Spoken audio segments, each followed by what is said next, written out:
ദേവസന്നിധിയുടെ പുതിയൊരു വീഡിയോയിലേക്ക് ഏവർക്കും സ്വാഗതം. കേരളത്തിലെ ഏറ്റവും ഉയരമുള്ള ക്ഷേത്രങ്ങളിലൊന്നാണ് പരപ്പുകാട് ശ്രീ മഹാദേവി ക്ഷേത്രം. കോട്ടയം, പത്തനംതിട്ട ജില്ലകളുടെ അതിർത്തിയിൽ അതിവിസ്തൃതവും പ്രകൃതി രമണീയവുമായ ഗ്രാമാന്തരീക്ഷത്തിലാണ് ക്ഷേത്ര സമുച്ചയം സ്ഥിതി ചെയ്യുന്നത്. തഞ്ചാവൂർ ശൈലിയിൽ പണി കഴിപ്പിച്ചതാണ് ഈ ക്ഷേത്രം. ശ്രീ മഹാദേവനും ദുർഗാദേവിയും ഉമാമഹേശ്വര സങ്കല്പത്തിൽ ഒരു ശ്രീകോവിലിൽ കുടികൊള്ളുന്ന അപൂർവം ക്ഷേത്രങ്ങളിൽ ഒന്നാണിത്. തഞ്ചാവൂരിൽ നിന്നുള്ള ശില്പികൾ 15 വർഷത്തോളം എടുത്താണ് ഈ ക്ഷേത്രത്തിന്റെ നിർമ്മാണം പൂർത്തിയാക്കിയത്. ദേവീദേവന്മാരുടെയും ഉപദൈവങ്ങളുടെയും ശില്പങ്ങൾ കൊത്തുപണികളാൽ ഈ ക്ഷേത്ര ഗോപുരങ്ങളെ അലങ്കരിക്കുന്നു.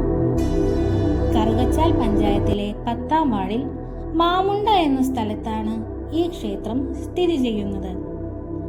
ചങ്ങനാശ്ശേരി മല്ലപ്പള്ളി റോഡിൽ ശാന്തിപുരം കവലയിൽ നിന്നും 1 കിലോമീറ്റർ തെക്കോട്ട് സഞ്ചരിച്ചാൽ ഈ ക്ഷേത്രത്തിലെത്താം. 1998 ചെങ്കോട്ടുകോണം മഠാധിപതി സ്വാമി സത്യാനന്ദ സരസ്വതിയാണ് ക്ഷേത്രത്തിന്റെ ശിലാന്യാസം നടത്തിയത്. 15 വർഷത്തോളം എടുത്താണ് ക്ഷേത്രം നിർമ്മിച്ചത്. 10 ശ്രീകോവിലുകളിലായി 12 മൂർത്തികളുടെ പ്രതിഷ്ഠകളാണ് ഈ ക്ഷേത്രത്തിലുള്ളത്. 5 രാജഗോപുരങ്ങളാണ് ക്ഷേത്രത്തിൽ. പ്രധാന രാജഗോപുരത്തിന് 83 അടി ഉയരമുണ്ട്. ഭഗവാൻ ശ്രീരാമചന്ദ്രന്റെ 12.25 അടി ഉയരമുള്ള ഒറ്റ കൃഷ്ണശിലയിൽ തീർത്ത വിഗ്രഹവും ഹനുമാൻ സ്വാമിയുടെ 7.25 അടി ഉയരമുള്ള വിഗ്രഹവും ക്ഷേത്രത്തിന്റെ പ്രധാന പ്രത്യേകതകളാണ്. തമിഴ്നാട്ടിലെ മയിലാടിയിൽ നിന്നാണ് ഈ വിഗ്രഹങ്ങളെല്ലാം എത്തിച്ചത്.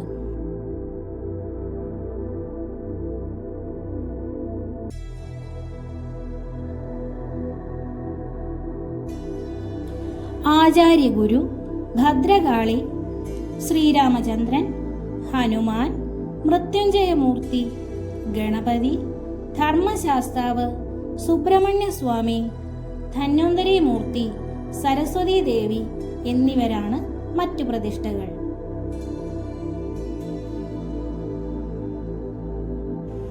ഉമാമഹേശ്വര പൂജയും സ്വയംവര മന്ത്രാർച്ചനയും ഇവിടത്തെ പ്രധാന പൂജകളാണ്. മകരമാസത്തിലെ പൊങ്കാല മഹോത്സവവും നവരാത്രി ഉത്സവവുമാണ് പ്രധാന ആഘോഷങ്ങൾ. പച്ചപ്പു നിറഞ്ഞ പ്രദേശം, ക്ഷേത്രത്തിന് അനുയോജ്യമായ ശാന്തമായ അന്തരീക്ഷം നൽകുന്നു. ധ്യാനത്തിന് വളരെ ഉത്തമമായ അന്തരീക്ഷമാണ് ഇവിടെ. പ്രധാന മൂർത്തിയായ ഉമാമഹേശ്വരന് 13 ദിവസം മുല്ലപ്പൂ ചാർത്തിയാൽ 13 ആഴ്ചയ്ക്കകം എത്രയും പെട്ടെന്ന് വിവാഹം നടക്കുമെന്നാണ് വിശ്വാസം. മംഗല്യതടസ്സം മാറാനാണ് മുല്ലപ്പൂമാല ചാർത്തുന്നത്.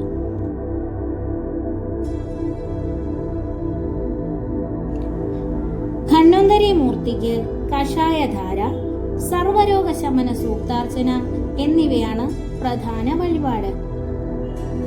ഹനുമാൻ സ്വാമിക്ക് വെറ്റിലമാല, വടമാല, അവൽ നിവേദ്യം എന്നിവയാണ് പ്രധാന വഴിപാട്.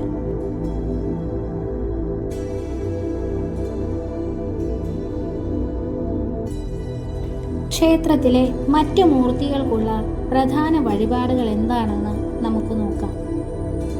ധർമ്മശാസ്താവിന് നീരാഞ്ജനം, എള്ളുപായസം, കടും പായസം, നെയ്വിളക്ക് എന്നിവയാണ് പ്രധാനമായും നടത്തിവരുന്നത്.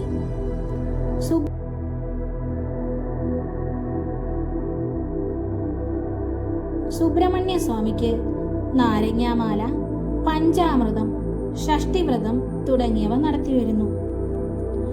മൃത്യുഞ്ജയ മൂർത്തിക്ക് ജലധാര, മൃത്യുഞ്ജയ ഹോമം, മൃത്യുഞ്ജയ അർച്ചന എന്നിവയാണ് പ്രധാന വഴിപാട്. സരസ്വതി ദേവിക്ക് താമരമാല, വിദ്യാഗോപാല മന്ത്രാർച്ചന, കടും പായസം എന്നിവയും നടത്തിവരുന്നു.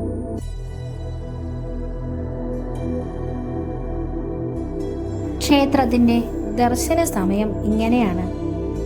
എല്ലാ ദിവസവും വെളുപ്പിനെ 5:30 മണിക്ക് നട തുറന്ന് രാവിലെ 10 മണിക്ക് നടയടയ്ക്കുന്നു. വൈകുന്നേരം 5:30 മണിക്ക് നട തുറന്ന് 7 മണിക്ക് നടയടയ്ക്കുന്നു.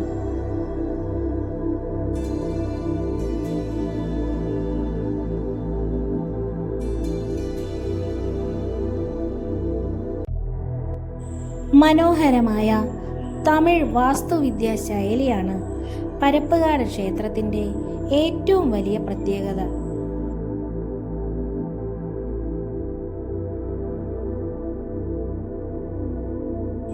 ഉമാമഹേശ്വര പൂജ ചെയ്ത് മംഗല്യ സൗഭാഗ്യം നേടിയവർ നിരവധിയാണ്. ഇത്രയേറെ ഉപദൈവ പ്രതിഷ്ഠകളുള്ള ഒരു ക്ഷേത്രവും അപൂർവമാണ്.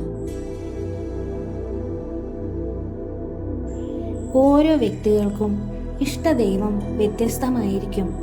വിളിച്ചാൽ വിളിപ്പുറത്തെത്തുന്ന ഇഷ്ടദൈവം രോഗശമനത്തിന് ധന്വന്തരി മൂർത്തിയും ക്ഷിപ്രപ്രസാദിനിയായ ഭദ്രകാളിയും മര്യാദ പുരുഷോത്തമനായ ശ്രീരാമനും അദ്ദേഹത്തിൻ്റെ ഏറ്റവും വലിയ ഭക്തനായ ഹനുമാനും അറിവിൻ്റെ ദേവതയായ സരസ്വതി ദേവിയും പാർവതി പരമേശ്വരന്മാരുടെ പ്രിയപുത്രൻ സുബ്രഹ്മണ്യനും അങ്ങനെ എല്ലാവരും ഇവിടെ സന്നിഹിതരാണ്.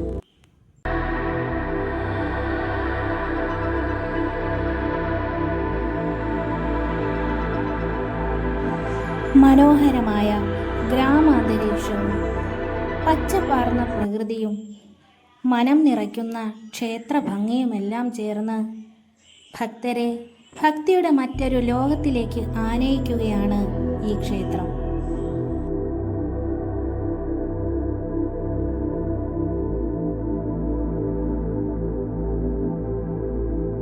മനസ്സിൽ ഭക്തിയുടെ പായസം നിറച്ചാണ് ഞങ്ങൾ ക്ഷേത്രത്തിൽ നിന്നും മടങ്ങിയത്.